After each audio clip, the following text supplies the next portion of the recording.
नमस्कार मेरे प्यारे साथियों, कैसे हैं आप सब लोग। स्वागत है आपका इस यूट्यूब चैनल पर।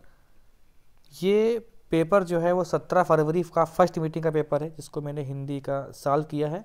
इसे आप लोग मिला लीजिए और ये काफ़ी हद तक सही कह सकते हैं इसको, मतलब क्योंकि आंसर की आती है तो उसमें कुछ ना कुछ एक दो नंबर हो जाता है, लेकिन मेरी तरफ से ये 100% है कि यही आंसर इसके होने चाहिए। ठीक है, तो आप लोग कमेंट बॉक्स में बताइएगा कि आपके कितने हिंदी में सही हुए। तो शुरू करते हैं। पहला क्वेश्चन देख लीजिए। देखिए, क्वेश्चन पूरा नहीं पढ़ेंगे क्योंकि हमने इसको अच्छे से पढ़ लिया है और सारे आंसर हमने लिख भी लिए हैं। ठीक है, कि हमें क्या बताना है। तो आप खुद देख लीजिएगा, पूर्व और उत्तर के बीच की दिशा को क्या कहते हैं? ईशान कहते हैं। ठीक है, क्योंकि ज़्यादा समय लगाएंगे नहीं इसमें हम लोग। और किस विकल्प में शुद्ध जो है समश्रुति भिन्नार्थक दिया गया है? तो इसका आंसर क्या हो जाएगा? शशधर और शशिधर। शशिधर का मतलब होता है चांद और शशिधर का मतलब होता है शिव। निम्नलिखित में से किस विकल्प में शुद्ध वाक्य है? देखिए, इसमें हल्का सा डाउट लग रहा है। ठीक है, लेकिन मेरे हिसाब से अगर हम होते तो ये वाला आंसर देते। वह ऑफिस में बैठकर मेरी प्रतीक्षा कर रहा है। अब देखो, मैंने क्या बोला? बैठ कर, लेकिन यहाँ पे क्या लिखा हुआ? बैठा लिखा हुआ है। ठीक है, तो इसी में डाउट है। और एक विकल्प ये लग सकता है सही। ठीक है, कि दीन दुर्बलों, लेकिन दीन दुखियों होना चाहिए मेरे हिसाब से। दीन दुखियों का ज़्यादा सही लग रहा है जोड़ा, दीन दुर्बलों का सही नहीं लग रहा। तो वह ऑफिस में बैठकर मेरी प्रतीक्षा कर रहा। अगर ऐसा होता तो बिल्कुल 100% सही होता ये वाला वाक्य, लेकिन तब भी हम इसी को चुनते। वह ऑफिस में बैठा मेरी प्रतीक्षा कर रहा है, इसका मतलब भी वही है। ठीक है, ये पूर्वकालिक क्रिया का ही रूप ले रखा है। निम्नलिखित में से पुल्लिंग शब्द का चयन करिए, तो कौन सा हो जाएगा? विहार हो जाएगा इसका आंसर। निम्नलिखित में से किस शब्द का प्रयोग एक वचन में होता है? तो किसका होता है? धातुओं का होता है। सोना। ठीक है, हे ईश्वर दया करो, हे ईश्वर दया करो, क्या हो जाएगा? संबोधन कारक हो जाएगा। निम्नलिखित में से कौन सा तद्भव शब्द है? तो कौन सा हो जाएगा? काज हो जाएगा। ठीक है, काज हो जाता है। और निम्नलिखित में से किस विकल्प में सभी शब्द तत्सम है? तो कौन सा हो जाएगा? नव्य और स्वर्णकार हो जाएगा। ठीक है, नलिन और राजीव शब्द निम्नलिखित में से किस शब्द के पर्यायवाची? तो कमल के पर्यायवाची हैं। ठीक है, चलिए अगला क्वेश्चन देखते हैं। 107 107 108 देखिए। 108 क्यों कब कौन से सर्वनाम के उदाहरण हैं? तो कौन से हैं? ये प्रश्नवाचक के उदाहरण है। मदिरालय शब्द के संधि विच्छेद का चयन करना है, तो मदिरा प्लस आलय होता है। बी ऑप्शन सही है। अवतरण चिन्ह और किस नाम से जाना जाता है? ये जाना जाता है उद्धरण चिन्ह के नाम से। सतसई शब्द में किस प्रकार के संख्या बोधक विशेषण का उदाहरण है? विशेषण का प्रयोग है, तो कौन सा हो जाएगा? समुच्चय बोधक हो जाएगा विशेषण। राधा ने पायल से चिट्ठी लिखवाई, तो ये कौन सी क्रिया हो जाएगी?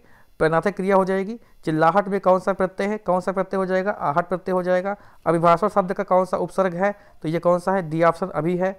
रक्त रंजित में कौन सा समास है? तो कौन सा समास हो जाएगा? तत्पुरुष समास हो जाएगा। ठीक है, चलिए 116 देखते हैं।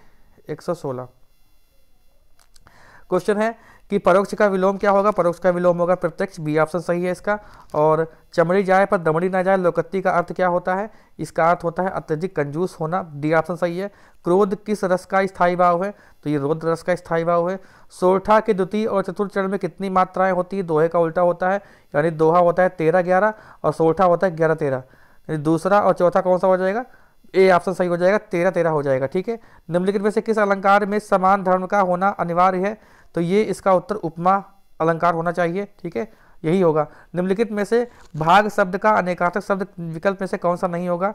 तो देखिए, बांटना नहीं होगा इसका उत्तर। ठीक है, वह बाजार जा चुका है, वह बाजार जा चुका है, कौन सा हो जाएगा? आसन्न भूतकाल और पूर्ण वर्तमान काल दोनों होता है, इसको हम बता भी चुके हैं आपको कई बार। राम अभी सोएगा, राम अभी सोएगा, ये कौन सा वाक्य है? कृतिवाच्य है, क्योंकि कर्ता के हिसाब से क्रिया बदलती है, जैसे सीता अभी सोएगी, इस प्रकार से, तो कृतिवाच्य होगा। तिल का ताड़ बनाना अर्थ क्या होता है? साधारण बात को बढ़ा चढ़ाकर कहना इसका अर्थ होता है। ठीक है, ये देखिए यहाँ पर से पैराग्राफ, ये गद्यांश से इसको हमने पढ़ लिया है। इसके आंसर देखिए, क्योंकि आप लोग खुद ही पढ़ते पढ़ते परेशानी हो गए होंगे इसको। तो यहाँ पर हम क्या बताते हैं? भारतीय लेखकों की किस्मत खराब क्यों है? देखिए, सबका अपना अपना ओपिनियन होता है। तो हमने इसको जिस हिसाब से पढ़ा, उसमें लग रहा है कि आंसर ये होना चाहिए। उनकी पुस्तकों को यहाँ के नागरिक गर्व योग्य नहीं मानते हैं। ठीक है, शीर्षक क्या हो जाएगा? शीर्षक जो है इसका हो जाएगा भारतीय शिक्षित को का अंग्रेजी मोह, इसका शीर्षक होना चाहिए। ठीक है, और कहाँ से हो गया? 125 107 ये वाला देखो इसका एक उत्तर और है। 3 और प्रश्न इसके हैं। भारतीय भाषाओं के, तो भारतीय भाषाओं के लेखक अमेरिकी, यूरोपीय तथा चीन, बर्मा, जापान के लेखकों से भी हीन है, क्योंकि उनके साहित्य को भारत के शिक्षित लोग नहीं पढ़ते। ठीक है, भारत को सुशिक्षित समाज का कौन सा साहित्य पढ़कर संतुष्ट हो जाता है? तो ये संतुष्ट अंग्रेजी हो जाता है। ठीक है। भारतीय भाषाओं को साहित्य के प्रति समाज के किस वर्ग में अरुचि की भावना है? तो सुशिक्षित, सुशिक्षित इसका आंसर हो जाना चाहिए। निम्नलिखित में से कौन नहीं जो है, नहीं कौन से प्रकार का रीतवाचक क्रिया विशेषण है? तो निषेधवाचक हो जाएगा। और समुद्र का पर्यायवाची कौन सा है इसमें? तो रत्नाकर हो जाएगा। मेघ और मेद का क्या मतलब होता है? तो मेघ का मतलब बादल और मेद का मतलब यज्ञ होता है। जो स्त्री अभिनय करती है उसको हम कहते हैं अभिनेत्री। और मानसरोवर किसकी रचना का संग्रह है? तो ये क्या है? संकलन है, प्रेमचंद का है। मीराबाई किसकी शिष्या थी? तो ये किसकी है? संत रैदास की है। निम्नलिखित में से कौन सी भाषा पश्चिमी हिंदी से संबंध रखती है? तो ये रखती है बांगरू, जिसको हरियाणवी कहते हैं। ठीक है। तो आप लोग बताइए कितने आपके इस आंसर के हिसाब से सही हुए हैं हिंदी में। और हिंदी देखिए, अगर हम ओवरऑल हिंदी की बात करते हैं तो ये हमको से हम खुद ही हिंदी पढ़ाते हैं, तो हम बता दें कि हिंदी ये जो आई है इसमें आप कह सकते हैं कि ये इजी टू मॉडरेट कह सकते हैं। ठीक है। इजी नहीं कह सकते, इजी टू मॉडरेट मतलब ठीक है, बीच की है हिंदी। ठीक है। कुछ चीज़ें इसमें हैं जो थोड़ी कठिन लग सकती हैं। ठीक है। बाकी हिंदी में अधिकतम जो स्कोर है इसमें 33 के आसपास अधिकतम स्कोर इसमें किया जा सकता था। ठीक है। जिस हिसाब से मैंने आपको पढ़ाया था तो 33 के आसपास इसमें स्कोर किया जा सकता था। 4 क्वेश्चन अगर छोड़ देते तब 37 में से तब। ठीक है। तो कितने आपके सही बताना है आपको। और सेकेंड जो पेपर होने वाला है आज उसकी भी आंसर की डाल देंगे बना के, तो आप लोग कल के लिए भी तैयार हो जाएंगे।